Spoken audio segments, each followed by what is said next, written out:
disaster, which is ending to the Valref disaster, Sandelina disaster, Kinross disaster, you can list them. Sine-Driefontein disaster, ebalela edibanisela nezinye i-disaster ezenze kwezinye imayini. This makes it urgent for all of us to get together and discuss the state of safety in the mining industry. Lonto ikhawulezekile ukuthi sihlale phansi sixoxe indaba ye-safety apha ezimayini. Once there is a seismic event, there is a trend that there is a follow-up, maybe a series of seismic events. Before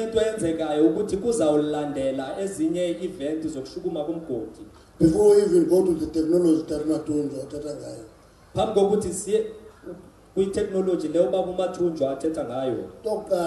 the seismic event, we must anticipate that there is going to be a follow-up seismic event and pull out workers out of the workplace. First thing we must know that when there's a seismic event, we must anticipate that there's going to be a follow-up. So we must pull out all the employees from that working place. And we must work together on that issue. It must be in the rules, in the mine, that once we have a seismic, particularly in old mines like Driefontein, which are mined out and they are mining remaining pillars, seismicity is prevalent.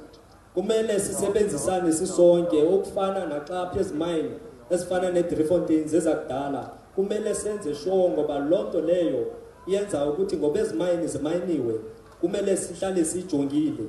It looks very disruptive, but it saves lives. Ibona iphazamisa kodwa iphilisa amaphilo abantu. Now, yabona most workers, I'm a mine worker myself. Mine workers, immoral yazo depend on how they feel about management. If they think that the management is caring for them, they will actually break production records unaware because the moral is busy. Mine workers ihamba ngemorale xa engaba umqashi ukhathalela abasebenzi bazawuqhakeza nerecord ye-production ngenxa yokukhathalelwa. Abasebenzi, they want to feel part of the family, not by word, by action. Abantu abasebenzi bafuna ukuziva bezingxenye zefamily hayi ngokuthetha kodwa ngokwenza. Njengoba kuthiwa ndihamba nje ndiyangapha eRustenburg siyaconsulta ngento yecharter. One of the things esiyithethayo sithi makubekho ii-shares ze-workers and we say ezo shares masibhatalelwe yi-employer, ayo-free carry, is the employer buying shares for his employees. As I'm leaving, I'm going to Rustenburg to discuss about the charter, regarding the shares, that the employer must provide shares to the employees. And number two, we say workers must have a seat in the board so that they have insight of the discussion and the debates of the company. Abasebenzi kumele babe nesihlalo kwibhodi bayazi ukuthi kuthethwa ngantoni babe nentetho phakathi kulo board. Now ngenzeka abasebenzi abayithandi loo nto I know it's not my part of management. It's your mind, you are working here, you must sit in that board, understand the details of the decisions. Then you will influence the direction of the company. Imine yethu kumele sihlale kwezo board siyazi ukuthi kwenzekani futhi sithetha ngento esiyaziyo ukuthi siyazi udirector ukuthi inkampani iyaphi. Now, the compensation is never enough. Ukubhatalwa akho enough. Yabona mos ka ufuna into kuthiwa yi-risk kuthiwa ayikho i-value of a life in financial terms. Kuchiwo ukuthi ayikho ivalue engavala impilo xa sijonga izinto ixabiso lempilo lungaphezulu kakhulu. Now, all of us have a duty to make this industry safer and better. Sonke sinomsebenzi sokuthi siyenze le industry ikhuseleke futhi ibe ngcono. Ngoku endisane kwi-responsibility of the department. One of the things I've done, I've opened up to say, let's engage. I'm busy and dating now. Now, iyayazi bandiyathetha nayo. Iyayazi. The uncle used to say, I don't talk with them. Now I talk with them. Now, yabona bahleli kunye phana NUM. You see, they are sitting together with the NUM. Ndithetha nabo. I'm talking to them. And I'm open to talk to unions. I'm talking to the employers regularly. Ndithetha nabasebenzi ne-union andithethi nomqashi nje. Because instead we understand one another better. Masingathethi, we depend on perceptions about one another and therefore take wrong decisions on the basis of perceptions. So the industry is an industry of trust, because if you are usemgodini ubomi bakho buxhomekeke tumehlo endoda esecaleni kwakho. So uba la trust siyayibulala, industry is going to die. As we speak, we discuss, we depend on one another. But if we don't, we rely on each other's perception.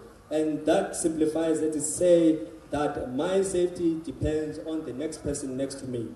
Uba kuthiwa by May, 31 mine workers have perished in the industry. It means you can extrapolate that number and come to a number. We are going to have high number of fatalities. What is it that we should do to arrest that trend? Akuchiwo ukuthi ngoMay sine-fatality ezi-31.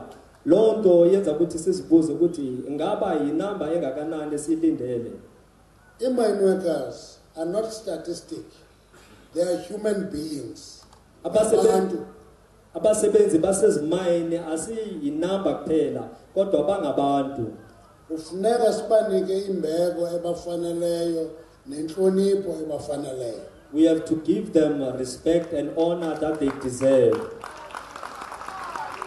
Lastly, I'm committing that inquiry into this disaster will be accelerated and report will be released swiftly. Ndiyazinikela futhi ndiyathembisa ukuthi inquiry ngale disaster kuzawuyenzwa i-report nokukhawuleza lolulandela loludaba ukuthi yonke into inikwa ngalendlela engayo. Ukwenzela intoba basithetha ngayo siyibase on the findings of that inquiry, sibonisane ukuthi where were the mistakes, what can be done better, where can we improve. We will do that together. Ukuthetha ngayo sizawujonga ukuthi ziziphi impazamo, intoni engayenzwa ukuthi sivale ezingozi ukuze siyazi ukuya phambili ngcono. Egameni karhulumente weRepublic of South Africa sizisa amazwi ovelwano kwintsapho ezishiywe ngabantwana bazo. In the name of the government of South Africa, we bring condolences ways to the families who lost their family members. Sizisa condolences to friends. We sizisa condolences to the unions. Sizisa condolences to the workforce, because when there is a disaster like this, I always tell people, there is a very important psychological impact on the workforce when there is a disaster. Sizisa condolences kubahlobo kuma union ngoba kunento eyenzekayo uma kunenhlekela enje kwingqondo zabantu nakwimpilo zabo. Loo nto iqala ukuthi uba ngaba kukumsebenzi nightmares because they witness a disaster, must be considerate in terms of counseling and supporting that worker. If there's employees who has nightmares because of the disaster, we must be considerate and assist that particular employee. If that worker can't cope, we must help that worker to cope.